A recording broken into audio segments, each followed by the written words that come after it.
The Job Guys. What the world isn't watching. Hey, what's happening, everybody? The Job Guys back with you one more time. That is Nick over there. Ryan sitting right over here. If you like what you're seeing, if you liked our other stuff, please hit like, please hit subscribe. We would love that. And here's something else we love, Nick. If you clicked on it, you already know what we're doing. It's one of our favorites. We are running back an old school pay-per-view. And every single time we do this, we can't believe how long it's been. We are at another 25th anniversary here, Nick. The 25th anniversary of the deadly game, the tournament, Survivor Series, the corporate champion, The Rock, winning the world championship for the very first time in 1998 at the Survivor Series, Nick. Wow. Again, 25 years ago. I remember it like it happened yesterday. Right. Unbelievable, Ryan. I saw this. You know, if Marty McFly went back to the future today, he goes back to 93, Ryan. So what's it to you, butthead? If he went from the 80s. Unbelievable how time flies. 25 years. And you are right. I don't feel, maybe just because there is so much bad in between a period of time between now, you know, where wrestling's kind of got to a decent place, I think, today, right currently. But man, for about 15 years, Ryan, I mean, everywhere, it was just bad. You know, I mean, It wasn't good stuff. Well, and this is really where the WWF, I think, they had been big. When Austin wins the belt at 14, then they get rolling. Off. But this is when they really turn it into, I guess, overboard, when they really take off, when they really dominate after that. And we will talk about all those factors. Yeah. Yeah. The corporate champion, you know, maybe Foley and The Rock especially was not main event. Dude, he had momentum, but this is what really put him into that next level. So we'll talk about all of that and how they really started defeating WCW at this point and why they started defeating WCW at this point. Before we go, though, as always, we talk a little bit, just an overview of this pay-per-view, one of the most polarizing pay-per-views of all time, Nick, because nowadays everybody, at least the internet people, are like match quality. That's all anybody cares about nowadays. The match quality on this pay-per-view is maybe the worst in the history because this entire pay-per-view is nothing but a story. It's a story that goes throughout the entire night. Vince screwing Austin, Rock becoming the champ, One of the most polarizing of all time, Nick. People either love this thing or they hate it. You're not wrong, Ryan. I have a feeling if the people of today, the newer fans, put this pay-per-view on, they're going to be very upset at what they watch, especially probably our Wednesday night AEW people. Right. They will not. Maybe they would. I don't know. But I think, though, if you are like a Kenny Omega fan, this is not your pay-per-view. Right. This is one, but I'll tell you, Ryan, wrestling could not have been hotter, could not have been bigger. You know, you're walking into JCPenney and there's wrestling shirts right away when you walk in. You're entering the internet era. It's fast-paced. This is a fast-paced generation now. That show was fast-paced. You could get up. It was one of those things. Go get a drink. If the show is on, you might miss something huge. Well, yeah, and I wanted to mention that as well, too. We've talked about numerous things. Just the era back then. You know, we're both in college back then. There are no laptops. And if you had one, you know, like you're some super rich kid or something like that, you know, we used to have to go to things called like computer labs. Yeah, where it'd be at a library or somewhere by your class or something that would have maybe 5 to 20 computers sitting in the corner. And I used to go in between class back then, man, because I had never even been on the internet until about a year before this. It was Christmas of my senior year in high school. First time I'd ever been on the internet. And dude, like wrestling was so big at this point.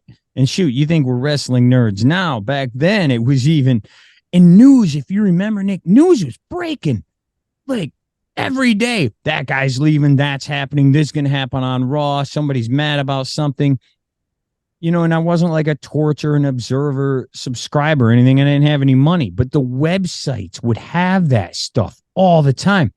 So in between classes, I'm along, I got 10 minutes. I can go to the library real quick, and you check whateverwrestling.com to see what was going on that night. And there was always something. Total different time back then, man. But I mean, I couldn't get enough of it. As much as we were going to job this show and rip on it, I mean, I still am a wrestling fan, so I was still watching. And again, I was a massive Rock fan. So the end of this, I didn't like him being with Vince because I didn't want to see Vince. Anyway, I didn't want to see him be the main dude. I liked The Rock as a good guy and whatever, and it all worked out in the end. But yeah, I mean, I couldn't get enough of anything. Is that guy jumping to that show, or they jumping to that show? Like Cody, when Cody went from AEW to WWE, bro, that was like darn near every week back. That was a Monday night. That was Monday night switches. You're talking about they were setting this up for weeks.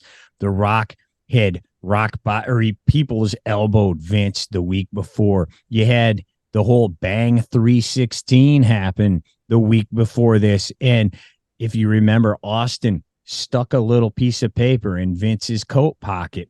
That was a 5-year contract that he got him to sign to get back into this thing. And let's talk about this is how it all began.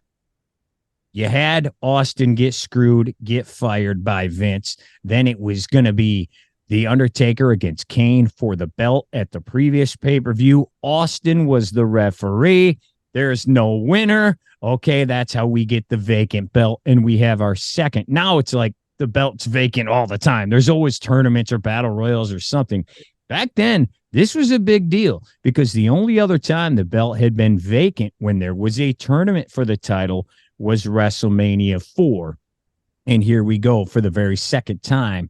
And you're talking 10 years later that this happened. And a lot of people don't like WrestleMania 4. You and I are huge fans of that pay-per-view. Yep. This is like the opposite of that, though. When you look at this tournament, and it's a 14-man tournament because of what happened, Taker and Kane kind of had the Hogan Andre. They got that treatment. They got to get the first round bye. Yep. So they're in there kind of like Hogan and Andre did because of what happened. But then you look at the rest of this card paper, Nick. There's some good dudes there, but as we said, The Rock wasn't The Rock yet. He became that night. Foley was there, but he wasn't quite there yet. He was Vince's boy, and that was the big swerve, bro, through this whole thing. You thought Foley was Vince's pet. It ended up being The Rock. Right. But they weren't there yet. No. They all become there tonight. So look at that, and then look at WrestleMania 4, where there's bigger names, I think, in that tournament than there are here. So you could kind of pick, well, it's going to be him and him and him. You kind of knew a little bit at that point, and you see that throughout the night. Some of these matches are just like 2-minute matches with a guy. You're like, there's no way Al Snow is going to be the champion, kind of a deal. Right. Yeah, Ryan, I don't know. I really got into it. I really liked it when I sat down because I remember watching. I didn't watch this live. I was in my sophomore year of college. Yeah. And we actually were having people over that night, and the dude stopped over later and he's like, yeah, The Rock is the champion. I'm like, what? The Rock? And I liked him. You had called me up, got me up on The Rock, and had me. You're like, dude, you got to check this guy out. They're doing something with him. And I saw him give Farouk a picture of The Rock, and I was sold from there, man. It was great. He's doing these great things, but I just couldn't believe that The Rock was on there. But looking at looking at it today, I kind of got I don't know what you would say, a false vision. I totally forgot the time frame, because if you just look at the names, Undertaker, Kane, Triple H, The Rock, Stone Cold, Mankind, without taking into consideration what you just said, that they weren't all there, I was like, holy smokes, this is kind of a really big tournament. But then you start watching it and you're like, oh, it's like Mankind before Mankind, back when he was still in the cellar. It's The Rock fresh out of the Nation of Domination. He's coming, but he's not quite there yet. It's Triple H early, like in DX, but DX was kind of like a mid card group. They aren't, Triple H isn't the top card. And so when I started watching it and living it back, it was, that kind of hit me. But yeah, when it was on, man, I was still pro WCW, Ryan. I was still full in on the other side.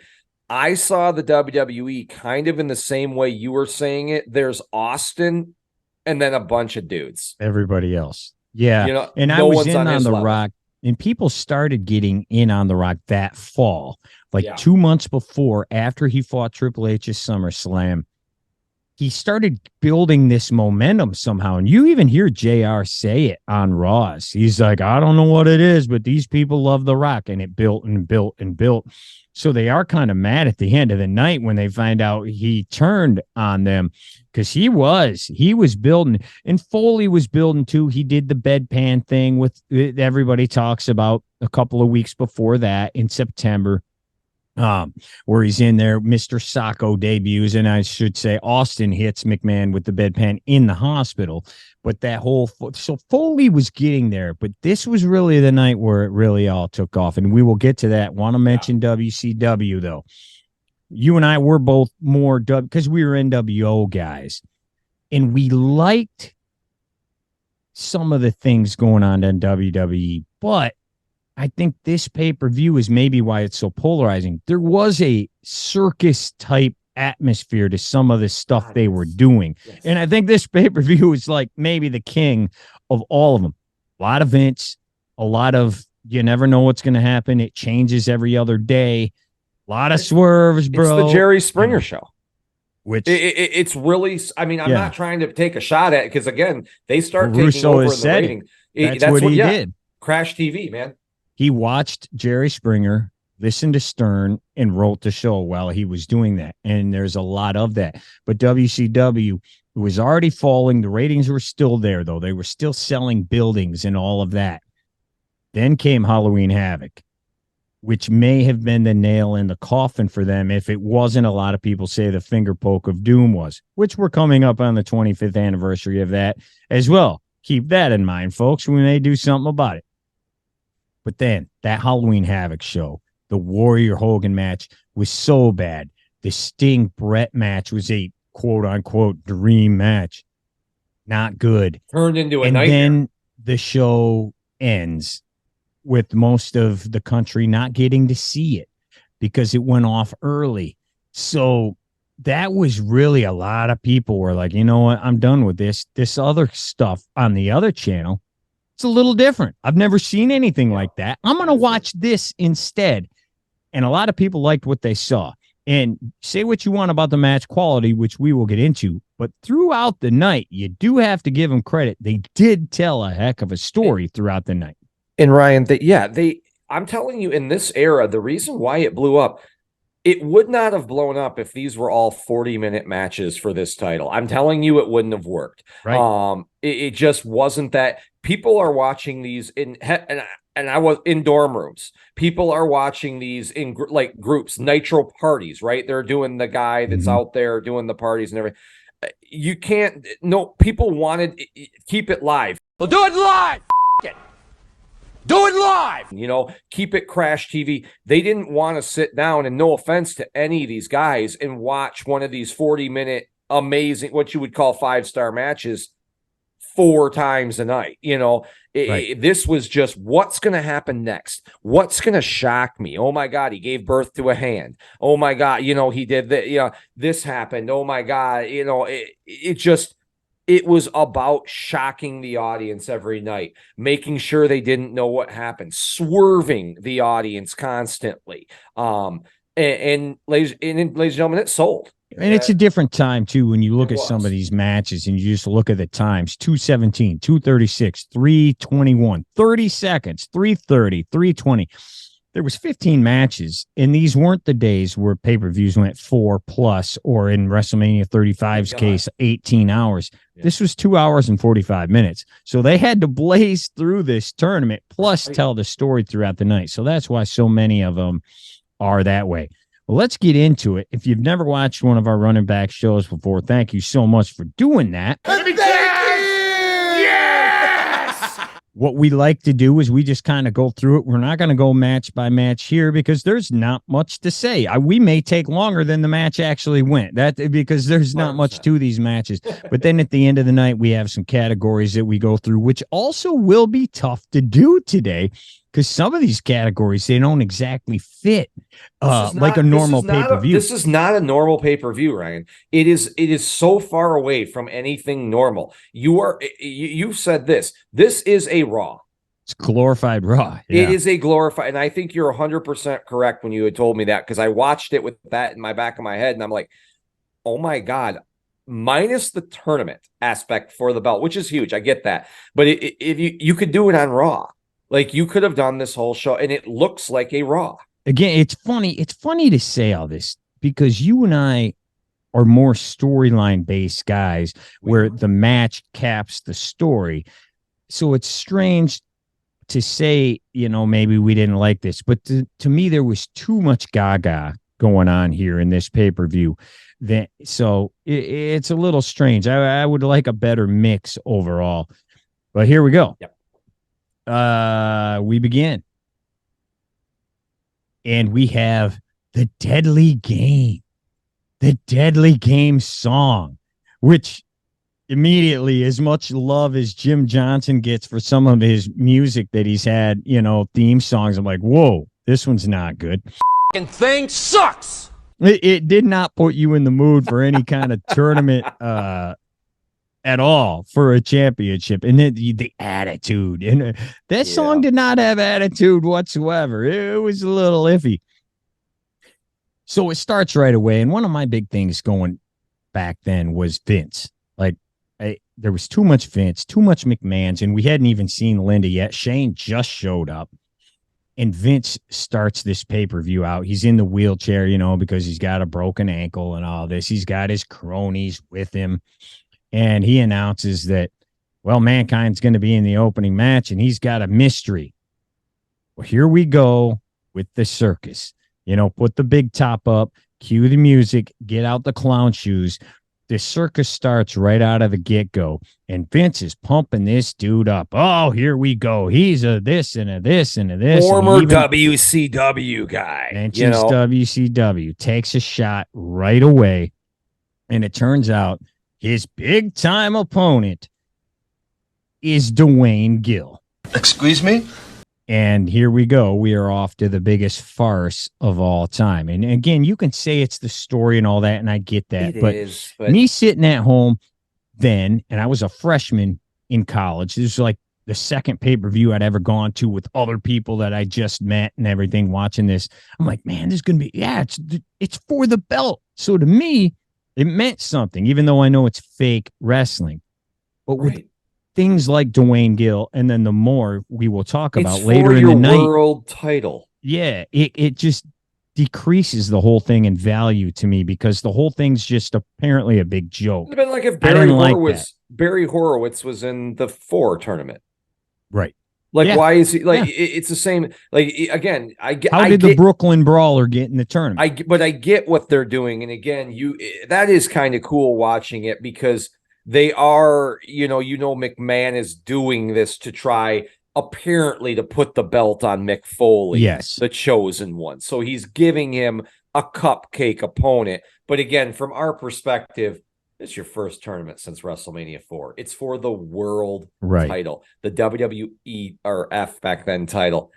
Dwayne Gill's on the card. Right. And Foley's out there wrestling in a tux. So, he's not taking it seriously either because he thinks he's already got this thing won. Next match, Jeff Jarrett against Al Snow. Jarrett just got with Deborah right before this. To me, Al Snow was a joke the whole time. I never understood the head thing. It was so dumb. I never thought it was cool. I just didn't get it. Lawler says at one point, quote, "I can't believe people are actually cheering for Al Snow with that stupid head." Yeah, me too. I agree. I agree with you. What's your name? I don't care. Shut your mouth. Snow hits him with the head and wins. The head is laying right next to him. The ref apparently didn't see any of that. And it only works if Al Snow uses it, because Jarrett hit him with the head. That did not knock him out. Al Snow has power. Well, he doesn't know how to use head. You know, Right, I mean, yeah, you got to obviously. know You how gotta- to do it. Yeah, right. Yes. Yeah. So to me, you're 2 for 2 at this point. Another debacle. Ryan, I wrote on here, these first two matches are why I hated 90% of the WWF. Yeah, I mean, like I'm watching it going, and I get it. I get it, the story, but even this match, this isn't even with the story. It's just, and like maybe Jeff Jarrett has his fans, and Deborah certainly was over at a certain point. Fans did like Deborah. Oh, hot. I'm with you. Al Snow is just a stinker from day one, man. Yeah, I didn't get it. And, you know, you can say what you want about WCW, and obviously at this point they were slipping, but I just didn't like the circus aspect of it. Here we go. Austin, Boss Man. Good stuff. Actually, by far the best match so far. Boss Man creams him with a nightstick. You know what he's trying to do. He had just come in from WCW, got brought back as a big boss man. He's Vince's like head of security guy. He's trying to knock Austin out. Okay, he does that. Vince says the night is young. They kept cutting to Vince in the back watching with his boys, which was good. I like that. That was cool. So he's in the back. He's watching. He's doing his thing. Vince says, you know, there's more for Austin where that came from. Then we get X-Pac taking on Steven Regal. He's still Steven. He's not William at this point. I just wrote, how did this get on TV? And by that, I mean Steven Regal. Like, who thought that man's man thing was a thing? Who thought that was a good idea? Someone who said, yeah, you know how bad he was in WCW? I can make him worse. And that's how they got this thing. I mean, that's the only thing I come to. It didn't last very long. I've never really been a fan of Regal. X-Pac to me, again, it seems very tied to clicks. If he's not rolling with DX, if he's not rolling with the NWO, I don't care about this guy. Well, and that's all he really did. Right. It's fine, but it's again, not a bad match. Regal literally showed up a month before this. How is he in the world title tournament? I mean, another thing you got to remember, if you weren't around back then, their roster was so thin. It was very thin. I mean, they had nobody. So they really did a great job with what they had to work with. But this again, though, the endings of matches were so weird to me.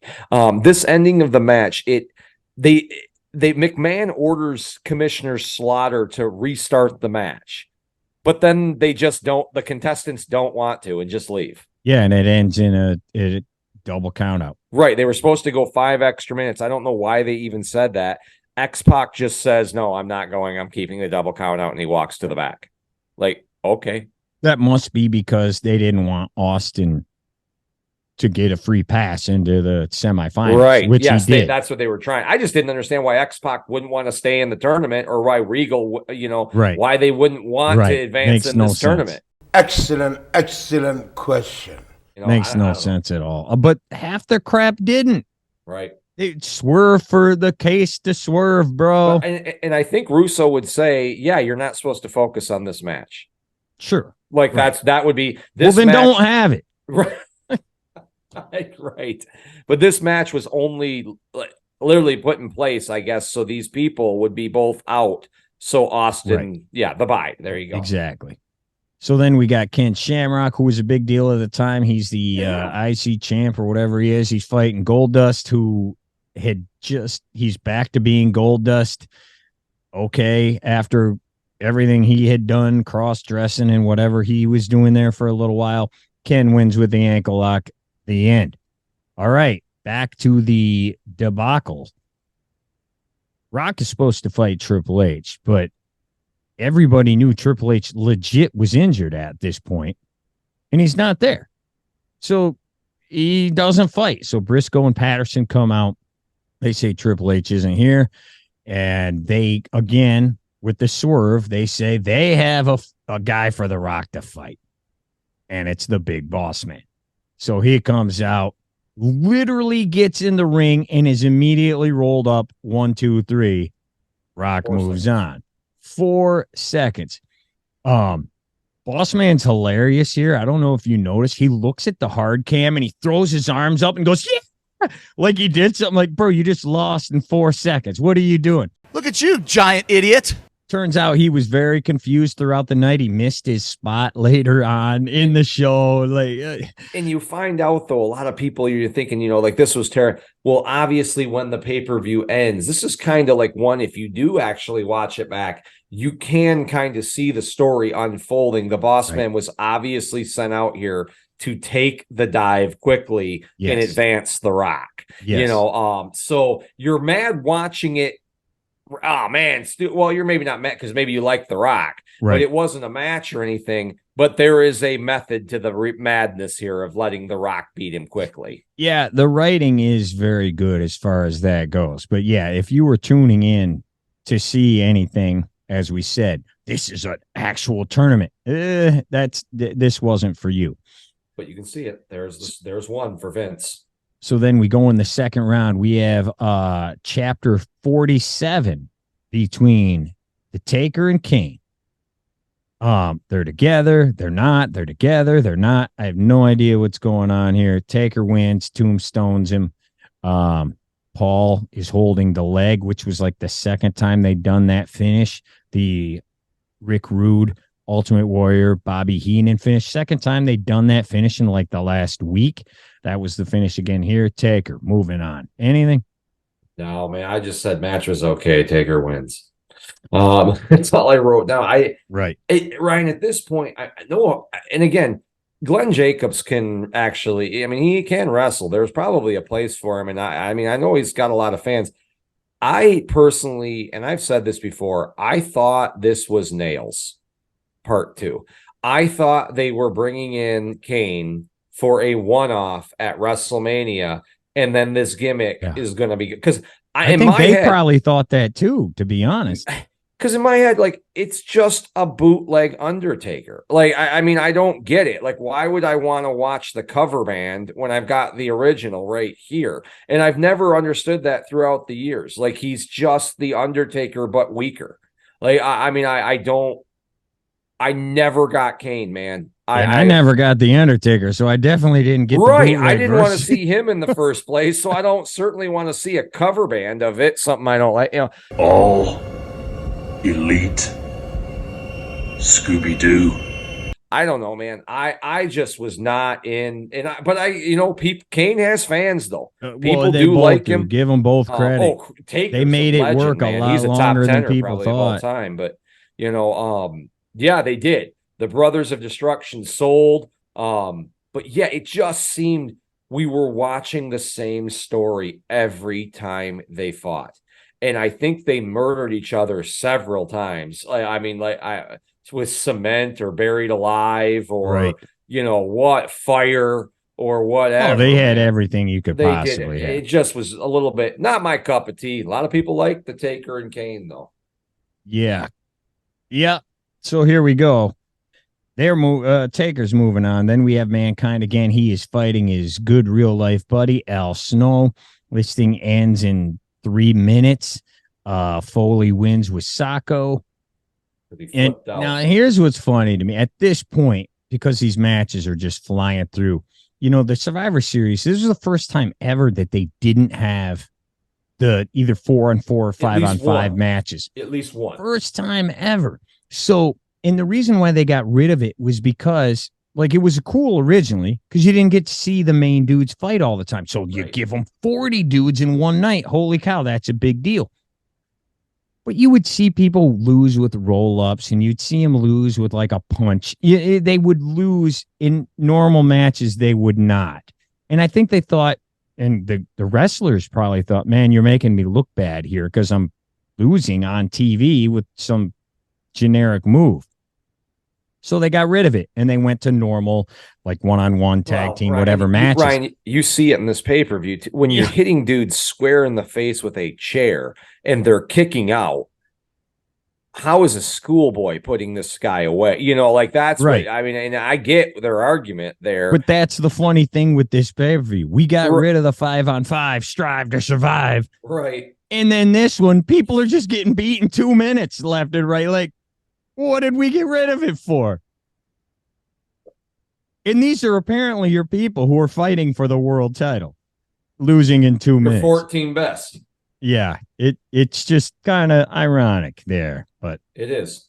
I didn't even think of that. Shamrock Rock, here we go. This was the big feud all year. They had fought at Royal Rumble. They fought at WrestleMania. I think a couple times, like Shamrock beat him, but got overturned. So yeah, and guess what? Here comes the boss man again. Dude, this dude is everywhere, and I'll give him this too, man. He was such a nobody for the past, how many years since he left? 5 Since he at was least, the 6? big boss man. I mean, they tried to push him with probably 4 or 5 different angles or like characters in WCW. At least. He never got back. I think when he lost to Perfect in 91, I believe that was, right, at WrestleMania. 7, yeah.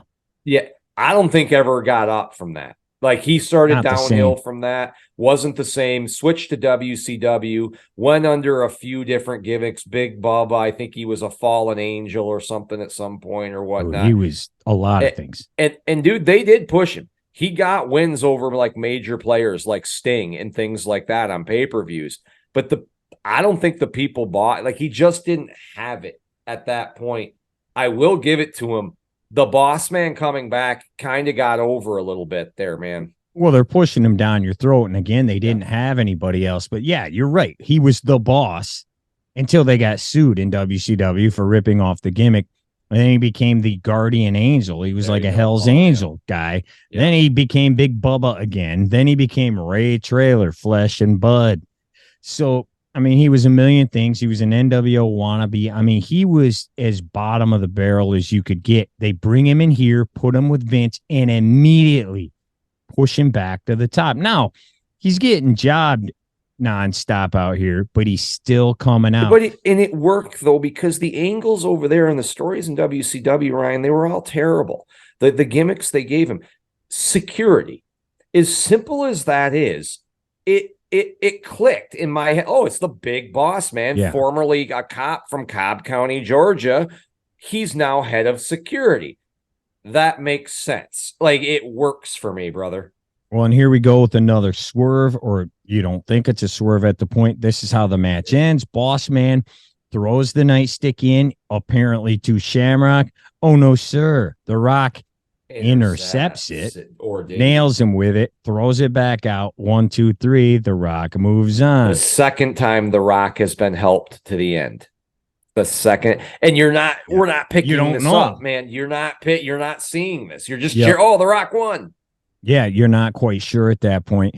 And he does hit the people's elbow in that for the first time. Dude, it's over. It's ridiculous. I mean, the place goes bonkers when he hits that stupid elbow, man. It's pretty crazy. I think it's the best move with I think there's 2 dudes, and we've talked about this before, that have kind of some gimmicky thing they do before they hit a move. Yep. And I would say The Rock and Jake the Snake Roberts are like the 2 top guys where the twirling of the finger with Jake, those old school fans that watch us, you remember that. And then The Rock setting that thing.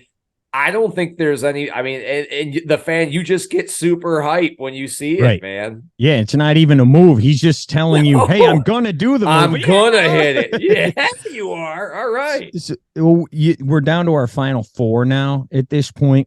And it's funny because you don't know what's coming the next 3 to 4 years. The final 4 is the final 4 for like everything. For the next 3 or 4 years, Rock, Austin, Foley, Taker. They ended up fighting in some iteration against each other at every pay-per-view and every Raw and whatever. But at this point, like we said, those 2 guys weren't there quite yet. You didn't realize this was foreshadowing till 2002. All right, then we have the one ladies match of the evening. It is Jackie. She's the champ. She is with Mark Merrill, who used to be with Sable, who is her opponent. We know they broke up. This feud is still going on. Sable wins another short match. The only thing she hit an F5. Dude, yeah, that's her finish. She know her Sable Bomb, yeah, but I just thought it was. I totally forgot she has Lesnar's move. Right. Yeah. Well, yeah, absolutely. And I think that's that was what I thought was Mero's move to Was it? begin with. Okay, But begin. the thing that got me, and it's happened before as well as I fix my cord here, dude, she Sable bombs Mero on the outside again. I mean, no wonder he never did anything again. Some girls just power bombing him, and it's not like it's Ronda Rousey. I mean, No, and it's not like, I mean, people should know these are trailblazers that are coming through in this era, but the women's wrestling today is very different than women's Much wrestling different. in 1998. Well, and especially with Sable. I mean, she was selling one thing. That's nice. And it wasn't rest. And it did sell, though. I cannot. Huge. Ryan, she's over. She is, in my opinion, still a top 10 female of all time, probably a top 5 as far as draws. As far as draws, she's number 1. She might be. Yeah, it's unbelievable how over. And because she's the second biggest thing on this show. Yeah. She was a reason why a lot of people tuned into Monday Night Raw. I mean, she was. Well, dude, look at it. We talked about some of the other stuff that was going on during that time. And I think right after this, they were all on WCW people as well, on TV Guide and different magazines and stuff like that. The people from WWE that were on TV Guide were Austin and her. I mean, and the ratings show it. She was the biggest ratings draw back then, bigger than Austin. I mean, it was incredible. So speaking of next match, we are down to the final 4. It is Mankind against Austin. Everybody believes this is Vince's boy against Austin. Vince comes down in the middle of the match. They're using all sorts of weapons in this match. Ref doesn't seem to care. I think JR, for all the AEW people that get mad about JR saying things about the refs. He was saying things about the refs during this pay-per-view too, about there being very liberal in the main event. Yes, I think it's the same thing. They're using foreign objects left and right. The chair is just part of the match at this point. Vince kills the ref at one point. Shane comes down. We get the swerve, one of many on the evening, turns on and the double bird. Yep. We get the double bird. And this is where Bossman missed his cue. He was supposed to come down during this point, so they had to free for all, and then Briscoe hits him with a Hogan chair shot and beep, little taps him on the head. But there we go. Foley wins 1, 2, 3. Austin's out.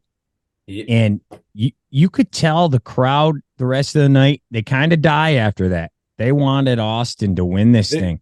There is a very similar feature today with what was in the WWF in 98. And to me, it is the difference in the level from the top guy and everyone else. They are so, and I mean, no disrespect to anybody. I'm just saying the truth. And I'm not, I mean, I like guys back then. I like guys today. You know me. I'm a Seth Rollins guy. I'm a LA Knight guy. This is the guy behind the guy behind the guy. They are so far below Roman Reigns as far as a pull. Right. These people are so far behind Austin as far. Sable was, as we said, is the biggest second pull to Austin. Mm-hmm. So the fans were just like, are you freaking kidding? They died. The crowd dies. And then there's some afterbirth here. Vince leaves, takes off in the limo. Austin can't get there in time, so he steals some guy's truck. I thought that was hilarious, man. I'm sorry. He's sitting there in his car. Austin grabs him out. They say he commandeers, and he burns out of there.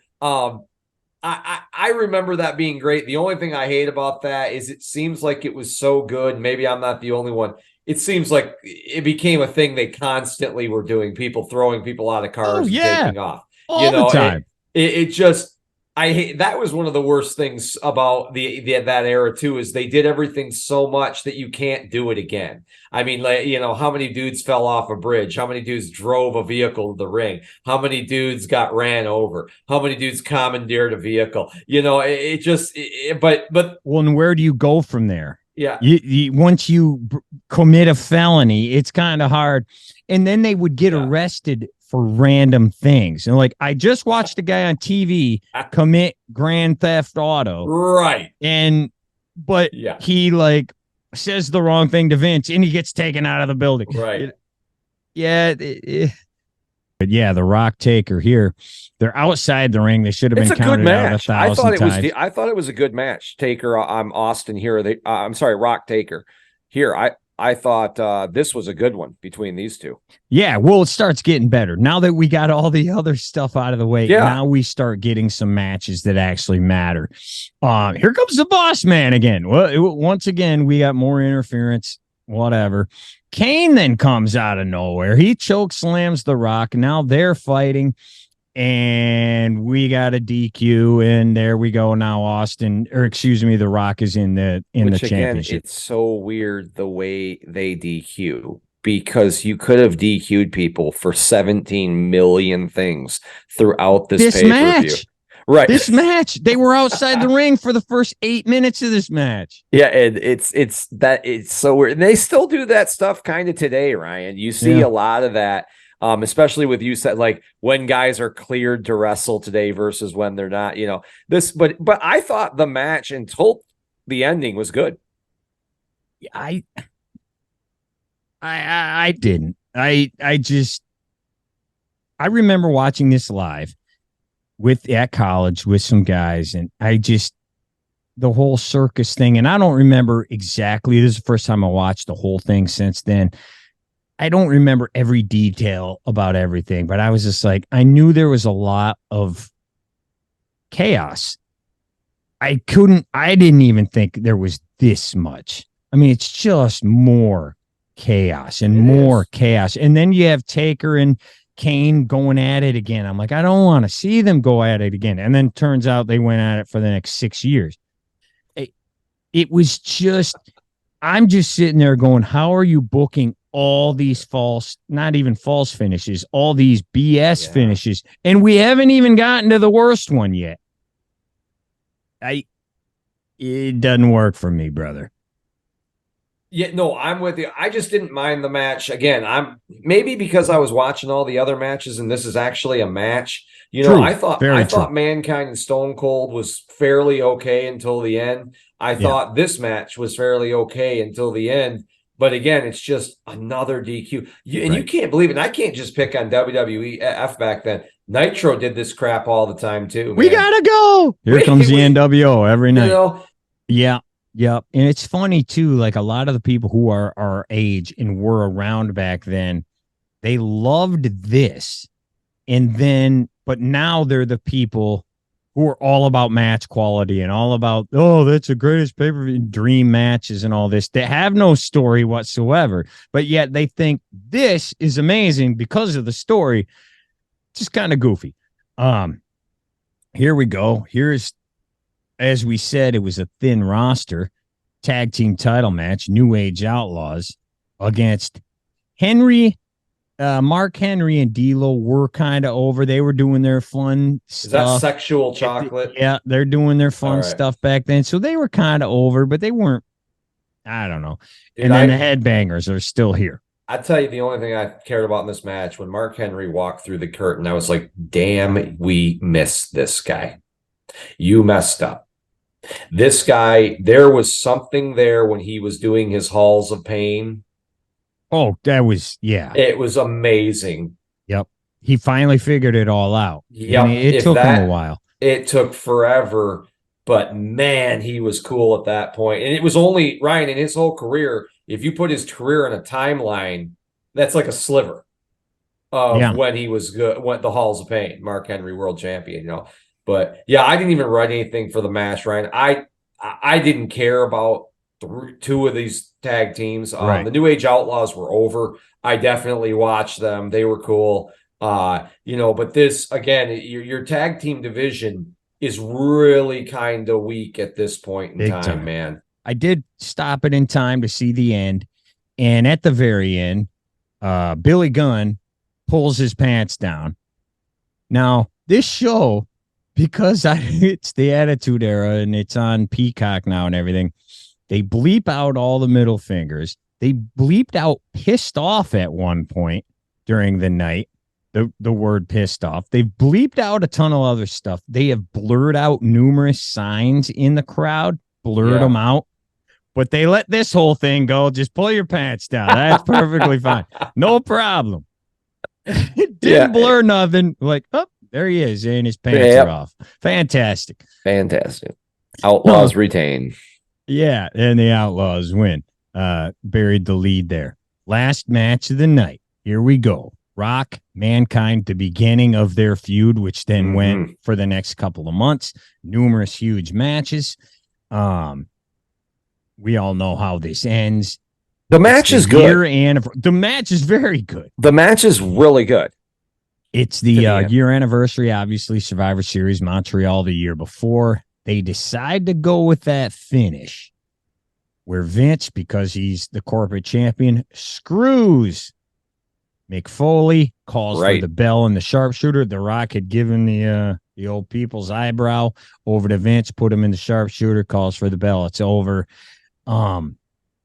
What did you think about this? Because this is very interesting. The crowd was dead at the beginning. As we said, they kind of died after Austin lost. They had no clue what was going on here. When The Rock won, they cheer. And then Vince gets in the ring. Because I think they thought he submitted. They thought it was over. They thought it was a legit win. Rock wins the title. And then they die. Again. When you told me that, because you watched this before me, and so I was watching that, and it is weird. They're like, yeah. Yeah. Our guy won. Wait a minute. And then, like, what? It was almost eerily reminiscent to, I was at the Derby a few years ago when the one horse won, but then he was disqualified, and they had to, like, everybody's walking out of the Derby and throwing their one nut, and then it's like, things start beeping, and everybody turns around going, what the hell just happened? You know, everybody's grabbing their tickets, running back to see if they... Horses crawling on the ground, picking up people's tickets. I didn't win anything. I couldn't have, even if with the disqualification, I was terrible. I'm never betting again. But yeah, it was like, and then they start kind of booing. They do kind of immediately turn on The Rock. And I do think that is a very big testament to Vince, man. Anybody who came near that guy, he had the ability to elevate people. That you're just tied with Vince, you're a horrible heel. Yeah. You know? And I would say, to me, again, and you're talking to a guy that was watching more WCW, although I was watching everything. To me, it was go away heat, because I didn't want to see any more Vince stuff. And this was like the very beginning of it. I don't know. I think a lot of people obviously it wasn't the case, because ratings went up and up and up and up after this, and it worked, and The Rock became maybe the biggest guy in the history of the world. As we're taping this, he was just on Jimmy Fallon last night as the lead guy. He's definitely the biggest transitioning to the movies. I mean, there's no doubt. Hogan, to Austin, anything. They want him to be the freaking president. Yeah, they don't. None of them. My God! And if he ran, I'm still questioning. He'd probably get a good slice of the vote. Yeah, he might. So, but your thoughts maybe on that before we get into the whole thing and our categories and everything. I thought it was kind of strange. And then they explain, or he doesn't explain. He gives you a fraction of the explanation. And then he goes, I'll explain more tomorrow night on Raw. This is just a Raw. That's all this is. That's what it was. And that illustrated it too, because you got to watch tomorrow night to find out why I did this. And Foley's mad and he's upset and like, hey, Dad, what's the deal, Dad? So then they beat him up. Then Austin comes back out. And then Austin beats the crap out of everybody. It's like Hogan must pose. Austin must pose. He beats up everybody. But I'm sitting here going, I don't know, like, you do this whole ruse, this whole thing, and I know he's the heel, but the heel just gets murdered at the end of the night, and he already was not at that level by getting pounded by Austin, and this is not me today, this is me 25 years ago, by getting pounded by Austin, I'm thinking, yeah, this is your champion? Like, I didn't think he was at that level yet anyway, and I liked him. Me too. So everybody. It was like it's Austin and everybody else, and I still never took him serious. You've been on this show, and you said before at WrestleMania 15, you didn't think The Rock was ready. I wasn't ready. It made me think that he why is he the champ? Brian, I got one for you that I was thinking on this one because we watch a lot of the documentaries and we hear the guys speak, and we've heard Foley in particular has spoken out on the 97 Survivor Series seemingly as one of the most upset people. He didn't show up to Raw the next night. Didn't show up.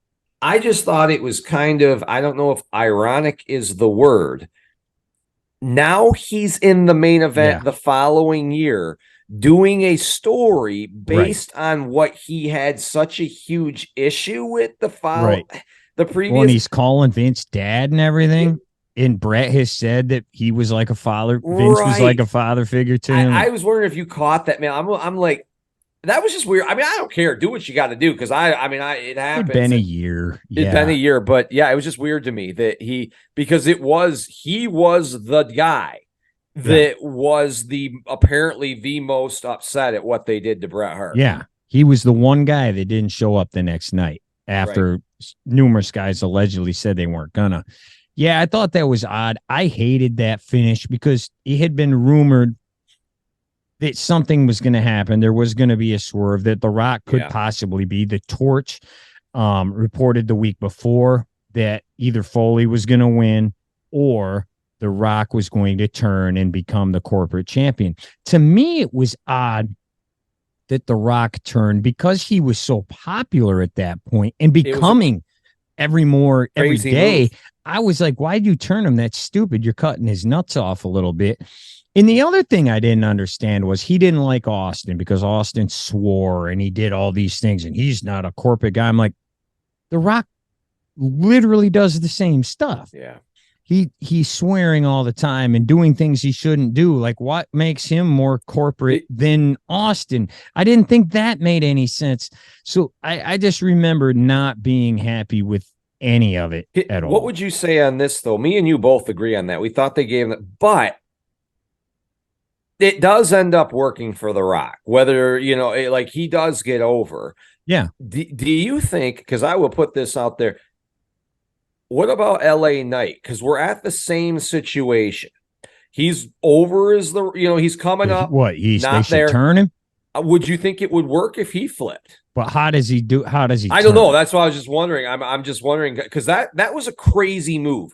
Because you got a guy that's on an upward trajectory like The Rock, and it was upward. Like Austin and Sable, way up here, but he's right there. I mean, he's coming at him, and they're saying we're going to flip this guy, right? Maybe because they didn't have a heel or like a big name heel that they were like, we need somebody. But that was a crazy move to me to flip this guy. Yeah, well, and it worked, obviously. They needed more people. And I don't know, I get the guy looks good or whatever. So Vince wants him to be the corporate guy. I'm not sure. I just remember I wasn't happy with it, and I didn't think either one of those two guys were main event quality guys, and they main evented the next pay-per-view.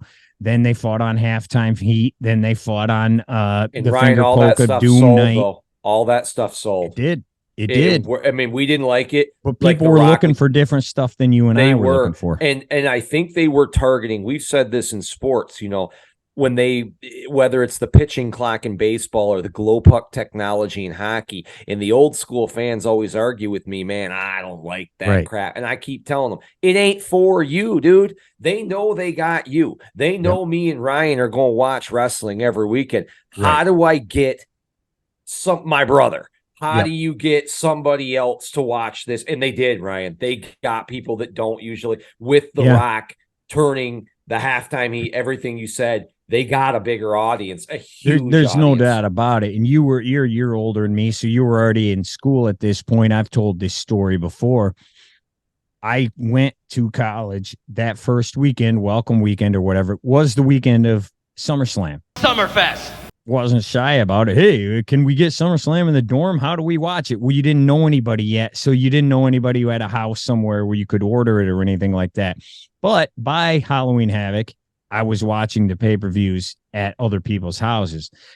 This pay-per-view I watched at somebody else's house, so I got to see all that. And by that first weekend, when Nitro and Raw were on, everybody was talking about. First weekend, there wasn't too many people in the great room. watching. Second week, it was sold out. But yeah, let's move into wrap sucker up here with the ultimate run back.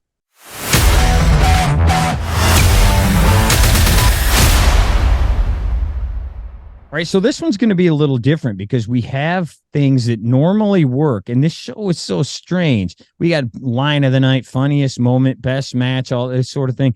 It was hard to decipher in this one. I feel like I got it.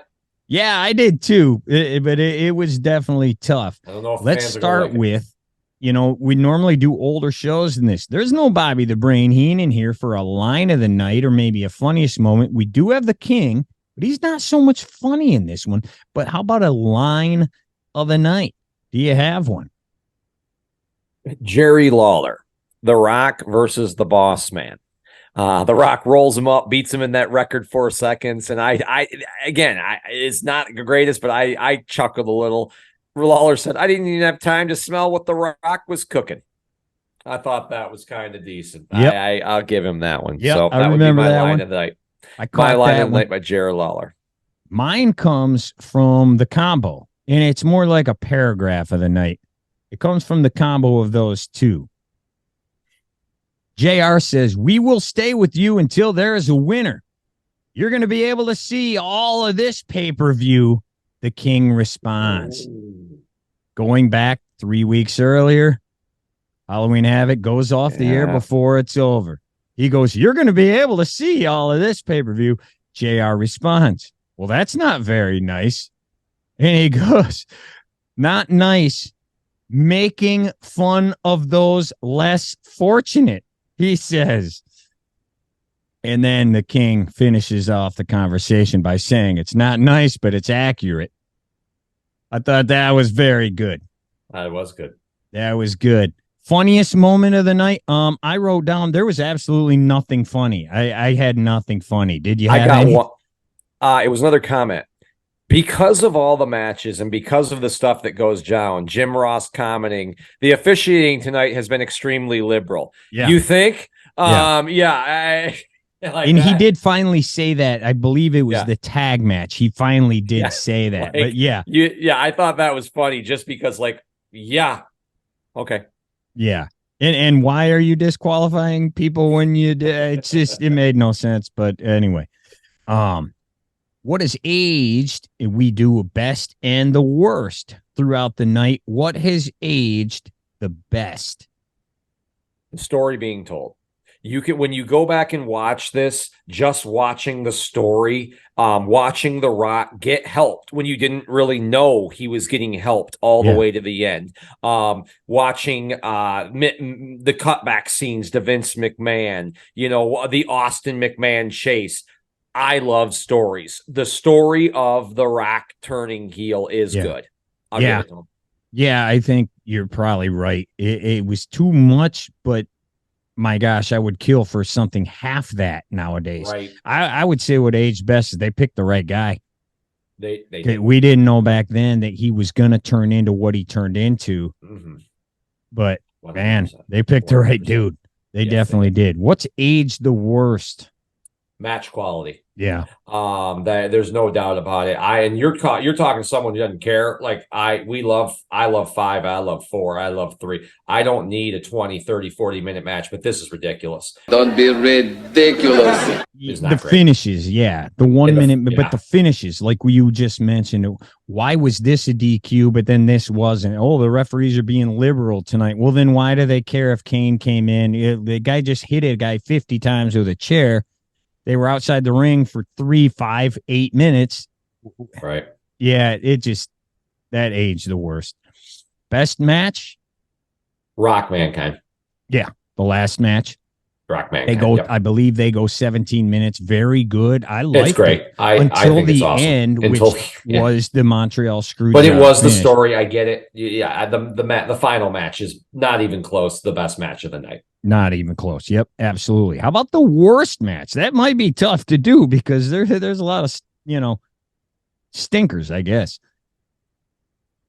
To be honest with you, the worst match to me, and it's not even wrestled the worst, it's actually a fairly decent 5-6 minute match. Jeff Jarrett and Al Snow, because why are they in the tournament? That's Right. why I think it's the worst. Why is Al Snow fighting? I get, at He's least in the job squad. Like, right. he's our mascot. He shouldn't be fighting for the tournament. There's no reason. I mean, you could do probably X-Pac Regal as well for me. Either one of those. I just think those are like, why are these people in this tournament? Right. Yeah. I just put all the rest of them. I can't rank any of them. I mean, they're just not good. Then I am forced to give each and every one of you an F. The entire first round is a clown show. It really is. Like, don't even have the first round if that's what you're gonna do. Just make it an 8-man tournament. Right. Here's one. Hottest take. You got a hot take from the night. Yeah. Wrestling doesn't sell. Stories and characters do. This is 100% true. You can't argue it. No. The wrestlers today are better wrestlers than they were 20, 10, 30, whatever you want to do years ago. They are far better in the ring. The ratings aren't better than they were in the late 90s. They're not better than they were in the late 80s, ladies and gentlemen. And the wrestling is better. Yep. No one cares. There are great wrestlers putting on 5-star matches in VFW halls and Friday night. You can go watch them. I have. I went to a storage unit and went inside there with about 50 people in a little break because it was a little down the road, little thing. I had a great time. Wrestlers were awesome interacting with people. Some of them were really good in that ring. They're wrestling in a freaking storage unit, dude. Right. Like, I mean, you need to be someone. You need to have a story. That's what sells, not wrestling. Yep. My hot take is the Attitude Era is the most overrated thing I've ever in the history of wrestling. I don't like the extreme they went to. Everything you just said, I completely agree with. If I were going to make a manuscript of what I think wrestling should be, that's it. What you just said. But this went so far that, like we mentioned, with when you're stealing cars, well, then what else do you do? Back then, I mean, Terry Reynolds was with a different guy every week. Like, I don't care when she's with the next guy. I don't care because she's already been with 50 dudes. Like, things like that. The swearing, the middle fingers, the Undertaker killing people, things like that. Like, it doesn't work. Where do you go from here? Those sort of things. Yep. And then the circus. This to me was a circus. We always make fun of WrestleMania 15 and call it Russo Mania. This was every bit as big. A swerve, just a swerve. And I don't like that sort of thing. And everybody says Russo needed to be reined in. That's why he didn't work in WCW, because he didn't have Vince to rein him in. Well, I'm pretty sure Vince was there for this pay-per-view. Yeah. Pretty sure Vince was at WrestleMania 15. Like, I think the Attitude Era just had so much swerves and things, crazy things happen that you mentioned at the top of the show. The next 15 years sucked because you had to recover from it. There was nothing else they could possibly do. That's why you saw Vince fight everybody, because they didn't know what else to do with the guy. He's fighting Hogan. He's fighting Michaels. He's fighting Triple H. He's fighting. Right. Yeah, it's very overrated. They hot-shotted. They did 15 years worth of angles in like 2 years. They hot-shotted the entire company.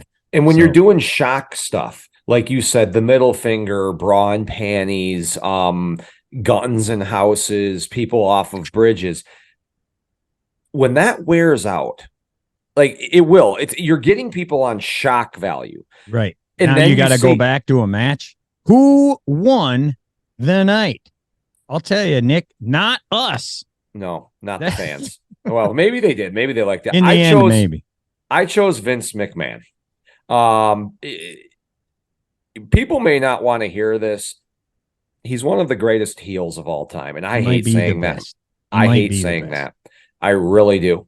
This guy in this tournament does nothing more than elevate him. He's in every scene. He's in every match. He's in practically. He's all over this pay-per-view. And who's in the ring at the end? Vince McMahon with The Rock. You know, in my opinion, this really catapults him to a level that Eric Bischoff couldn't get to. Remember, this is kind of stolen, Ryan. Eric Bischoff is the original evil boss, you know, with the NWO. Vince took it and, you know, turned up the volume. Yeah, and when he's a better performer. He's a better performer than Bischoff. Yes, he is. And he made it, even took it to the next level. I think Vince McMahon wins this night and becomes the ultimate heel.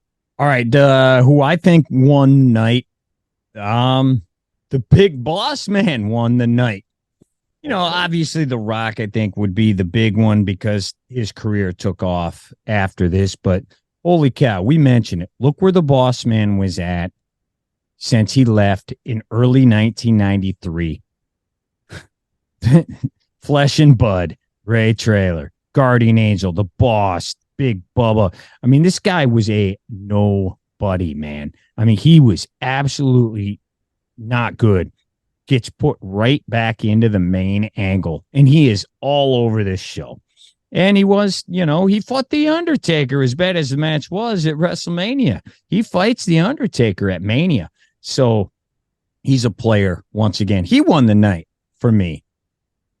He was in the worst faction in the history of wrestling, and he ends up fighting the Taker at Mania. You know, right? So. Yeah, he did okay, man. They put him in. They made him a big deal right away, or made him matter anyway. Yeah, they did. Okay. So the last thing, the legacy of this show. What is the legacy, do you think, of Survivor Series 1998? It was so hard for me. It comes up. It's a different era. It's a different time. Wrestling was completely different. Wrestling was secondary. The matches, and we say they were bad, not even on this just pay-per-view. You can go through like the whole 97, 98, 99 era. There's not a ton of matches with Russo that are amazing, in my opinion. I mean, there's some. He didn't like matches. Right. And I just think the legacy of this pay-per-view is kind of that just you're doing, it's official. WWE has taken the ball from WCW. They're going to run with it, and they beat them. Whether you want to admit it or not, they beat them with smut. They beat them with cursing. They beat them with TNA. They beat them with Austin, you know, doing and some of it was the guys, no doubt. Austin is amazing. They also beat him with characters. They did make characters, and they made characters. It couldn't be further from wrestling, is what I'm saying for this legacy. Could not be further from what we knew and grew up with wrestling. I've said it numerous times here during the show, and I think that's the legacy of this show. Swerve, bro. Swerve. Yeah. That's the legacy to me. And that's what this company became. I don't know that it ever was bigger than this night, though. Yeah. Massive. The Rock becomes a real dude. Austin gets screwed again. And there we go. And then that started the Mankind feud right after this in Mankind's career, really. And he had done some good stuff by then. Obviously, King of the Ring, flying off the cage. But he became a main dude after this night as well. But you can definitely give him this. They did a great job writing that day, and this pay-per-view set the stage for their astronomical rise through 99 and 2000, 2001. This pay-per-view might be the set-off point. I think it's one of those pay-per-views that when the way I look at it, I respect it, love or hate it. I respect it more now than I did when I first watched it. Because as you go back, you watch it unfold, there is a story being told. Yep. Maybe it's too much, but it's still in the annals of WWF history. It's a pretty big story. Yep. No question about it. Nick, as always, dude, appreciate you taking time to watch it and sit here and babble with us. Everybody at home, thank you so much for listening to us babble. Oh, Glad you care. please, if thank you you. could please leave us a comment. If you could please hit a like, please hit a subscribe. That'll help other people see other videos and all that kind of stuff. So we appreciate everybody out there, and we will do it again. Thanks, everybody. Thanks, Nick. Thank you. Job, guys. Out. Pleasure's all yours, Bucky boys.